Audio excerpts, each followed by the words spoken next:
शादी का reception party चल रहा है और अचानक से इलेक्ट्रिक सप्लाई बंद हो जाए तो क्या होगा?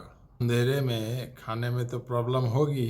डांस पार्टी चल रहा है, वो भी बंद हो जाएगा। हम लोग क्या करते हैं, जनरेटर की भी व्यवस्था करके रखते हैं। तो करंट का सप्लाई बंद हो गया, वही करंट हम लोग जनरेटर से जनरेट कर लेते हैं। उसी कंसेप्ट पे पाइथन में भी जनरेटर का फीचर है। आपके वही सारे डेटा को जनरेट करेगा जो आप नॉर्मल तरीका से करते हैं।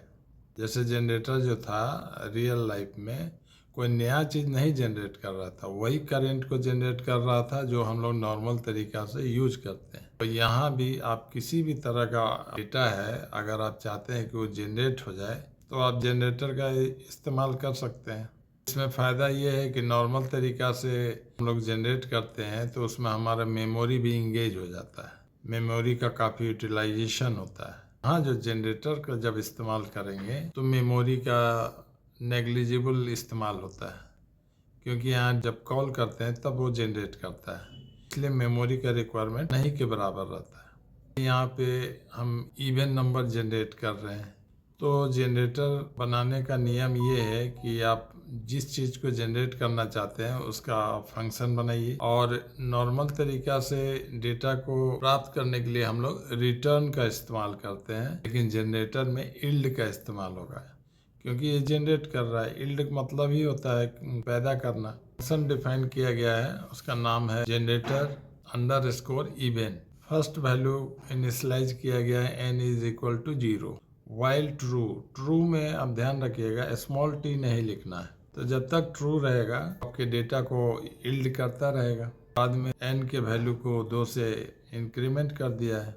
इसी फंक्शंस को इवन नाम के वेरिएबल में हमने स्टोर कर दिया है। एक और फंक्शन का इस्तेमाल किया नेक्स्ट, प्रिंट नेक्स्ट इवेंट, एक इवेंट जनरेट कर दिया। अब हमें दूसरा इवेंट चाहिए। पहले से तो मेमोरी में स्टोर करके कुछ भी ये रखता नहीं है। जब हम कॉल करेंगे नेक्स्ट इवेंट, दूसरा इवेंट दिखला देगा। और भी इवेंट चाहिए, लिख सकते हैं नेक्स्ट इवेंट, तो अगला इवेंट जनरेट हो गया। और ये इनफाइनाइट है, आप जब तक चाहें आप जनरेट कर सकते हैं। अगर इच्छा करें कि नहीं ऑड नंबर हमको जनरेट करना है तो यहाँ पहला ऑड नंबर दे दीजिए 1, और ऑड नंबर को भी 2 से ही बढ़ाया जाता है, तो आपके सारे ऑड नंबर डिस्प्ले हो जाएगा 1 3 5। इवन नंबर का स्क्वायर चाहिए तो यहाँ पे 2 दे देते हैं पहला इवन। ध्यान में रखना है कि यहाँ पे जो आउटपुट आ रहा है कहीं पे किसी मेमोरी में स्टोर नहीं है। जब हम जनरेट करने कहेंगे तो जनरेट करेगा।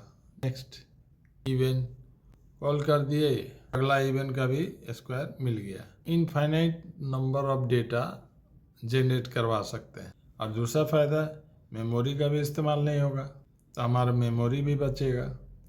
अगर कोई कॉम्प्लेक्स कैलकुलेशन है उसको भी आप जनरेट करवा सकते हैं।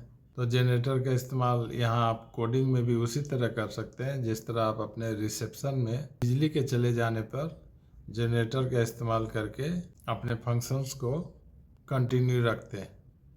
और भी काम कर सकते हैं, जैसे कि हमारे ASCII वैल्यू का कैरेक्टर कोड देखा जाए। कैपिटल A का ASCII वैल्यू 65 होता है, तो 65 का कैरेक्टर कोड चाहिए। 65 का कैरेक्टर कोड भी इस तरह से आप जनरेट करवा सकते हैं। उसके बाद आप वैल्यू को 1 से बढ़ाते जाइए तो 65 का कैरेक्टर कोड भी दिखलाएगा। और उसके बाद का देखना है तो नेक्स्ट फंक्शन का यूटिलाइज कीजिए। देखिए 65 का कैरेक्टर कोड है A66। अब ये जो है 66 65 ये ASCII कोड है, क्या कैरेक्टर वैल्यू इसने दिखला दिया। अगर आपको 69 का भी जानना है, अगर स्मॉल लेटर का देखना है तो 97 से स्टार्ट होता है। सारे डेटा भी जनरेट कर दिए इसने। 97 का स्मॉल है, 98 का स्मॉल भी। इसका मतलब है कि और भी आप जितना भी डेटा चाहें आप जनरेट करवा सकते हैं, और साथ ही साथ आप अपने मेमोरी को भी बचा के रख सकते हैं।